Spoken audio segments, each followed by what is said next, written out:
इसमें कोई दो राय नहीं कि भारत की भूमि कुख्यात डकैतों के लिए जानी जाती है।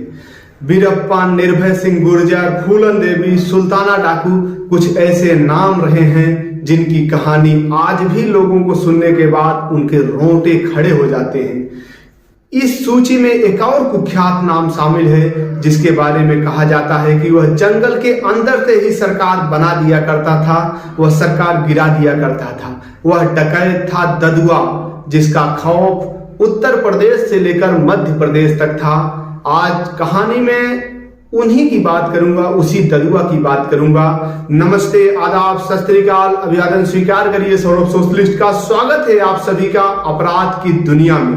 दोस्तों, अपराध की दुनिया में सच्ची घटनाओं पर आधारित कहानियां आप लोगों के बीच में लेकर आता हूं। अगर आप लोग चैनल पर नए हैं तो प्लीज हमारे चैनल को सब्सक्राइब कर लें। ऐसी ही कहानियां आप लोग सुनना पसंद करते हैं तो प्लीज बेल आइकन दबाएं और दोस्तों तक शेयर करें। आइए देर न करते हुए कहानी को शुरू करते हैं। दोस्तों, आप जानते ही होंगे कि कोई भी व्यक्ति पेट से चोर या डकैत पैदा नहीं होता, मतलब जन्म से ही कोई चोर या डकैत नहीं होता। वक्त और हालात इंसान को ऐसा करने पर मजबूर कर देते हैं, या इसके और भी कई कारण हो सकते हैं। ददुआ डकैत के साथ भी कुछ ऐसा ही था। उसके जीवन में कुछ ऐसा घटा जिससे एक सामान्य इंसान बीहड़ का बागी बन गया।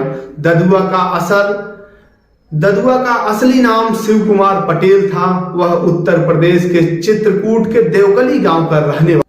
सोर्सेज बताते हैं, कहते हैं कि ददुआ के पिता को उसके ही बगल के नजदीक के गांव के ही कुछ दबंग लोगों ने निर्वस्त्र करके पूरे गांव में घुमाया था। उसके बाद उनके पिता की हत्या कर दी जाती है। इसी अपमान का बदला लेने के लिए शिव कुमार पटेल उर्फ ददुआ ने हथियार उठाया और बन गया बीहड़ का बागी। चंबल से ही ददुआ ने सीखी थी डकैती। आइए चंबल की कुछ घटनाओं के बारे में जिक्र करते हैं। ददुआ चंबल के कुख्यात डकैत राजा रांगोली और गया कुर्मी के गिरोह का पहले हिस्सा बन जाता है। धीरे धीरे उनसे वह डकैती के गुर सीखता है। वहीं जंगल में रहते हुए तेंदू के पत्तों का कारोबार भी सीखता है। लेकिन कुछ ऐसी घटना आगे चलकर घटित होती है कि राजा रांगोली को 1993 में मार दिया जाता है। राजा रांगोली के मरने के बाद गया कुर्मी एकदम से टूट जाता है और वह सरेंडर कर देता है। उनके सरेंडर के बाद तब ददुआ डाकू सूरज भान के साथ एक अपना नया गिरोह बनाता है और गिरोह की कमान को भी संभालता है। 1984 में सूरज भान की भी गिरफ्तारी हो जाती है। बाद में ददुआ फिर से अपना नया गिरोह तैयार करता है। जब ददुआ गिरोह तैयार करता है तो पहली बार ददुआ चर्चा में कब आता है, जब उसने 1986 में एक गांव के करीब 9 लोगों को मौत के घाट उतार दिया था। उसे शक था कि ये लोग उसकी मुखबिरी कर रहे थे। वहीं 1996 में उसने एक गांव के 3 लोगों की हत्या कर गांव में आग लगा दी थी। वहीं कहते हैं कि 1992 में एक बार पुलिस के चंगुल में फंसते फंसते ददुआ बच गया। पुलिस के चंगुल से निकल करके भाग गया। वह शातिर था, बहुत ही माइंडेड था ददुआ, इसलिए वहां से वह बच निकला। माना जाता है कि उस पर 400 आपराधिक मामले दर्ज थे, जिसमें 200 अपहरण, डकैती और करीब 150 हत्याएं ददुआ ने की थी।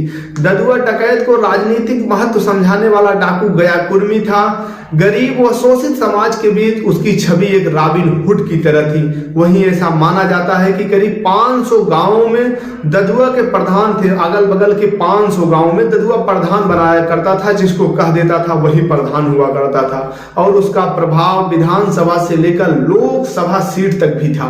यही राजनीतिक वर्चस्व ही उसकी मौत का भी कारण बनता है, जिसका आगे कहानी में चित्रकूट के पाठा के बेताज बादशाह कहे जाने वाला ददुआ दस्यु सरगना शिव कुमार पटेल उर्फ ददुआ जब तक जिंदा रहा तब तक बंदूक की नोट पर ओटों की खेती करता रहा। उसके आशीर्वाद से कई नेता, विधायक, सांसद बनते रहे। उसके परिवार के लोग कई राजनीतिक पदों पर रहे, राजनीति में सक्रिय रहे। लेकिन उसके मौत का कारण बनता है कि उसके परिवार के लोग समाजवादी पार्टी से जुड़ते जाते हैं। यही कारण बनता है कि बसपा नेताओं से उसकी खुन्नस हो जाती है। खुन्नस के चलते आखिरकार एसटीएफ ने उसे मानिकपुर थाना क्षेत्र के आल्हा गांव के पास झलमल के जंगल में 22 जुलाई 2007 को एनकाउंटर में ददुआ को मार गिराया। ददुआ के मौत पर तत्कालीन मुख्यमंत्री मायावती ने मुठभेड़ में शामिल एसटीएफ की टीम को 10 लाख नगद देने की इनाम की घोषणा की थी, लेकिन मायावती की खुशी कुछ ही पलों तक सीमित रही, क्योंकि मुठभेड़ के बाद वापस लौट रही एसटीएफ की टीम पर डाकू ठोकिया ने हमला करके 6 जवानों की सामूहिक हत्या कर दी थी और एक मुखबिर को भी मार डाला था, जबकि 7 जवानों को घायल कर दिया था।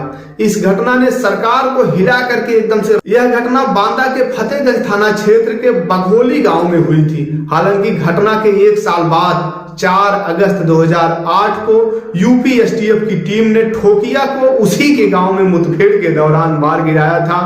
यह थी दोस्तों ददुआ की कहानी। क्या आप लोग कभी सोच भी सकते हैं कि किसी अपराधी की, किसी डकैत का भी मंदिर हो सकता है? तो यह सही है, ददुआ का एक मंदिर भी है। जानकर हैरानी होगी कि यह मंदिर फतेहपुर के नरसिंहपुर कबराहा गांव में बनाया गया है। कहते हैं कि कभी इस गांव में पुलिस के हाथों आते आते ददुआ रह गया था, जो कि घटना में आगे मैंने जिक्र किया कि एक बार ददुआ पुलिस के हाथ में आते आते रह गया। तो यही गांव था।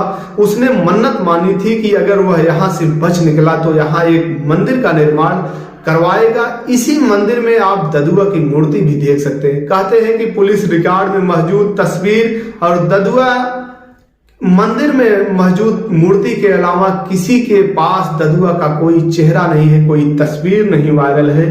यह थी कुख्यात डकैत ददुआ की कहानी। दोस्तों, कहानी कैसी लगी आप लोग कमेंट करके बताइएगा।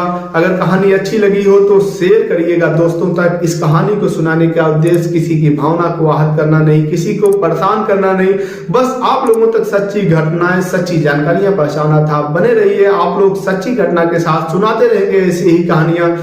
दीजिए इजाजत, मिलेंगे फिर किसी नए वीडियो में। जय हिंद।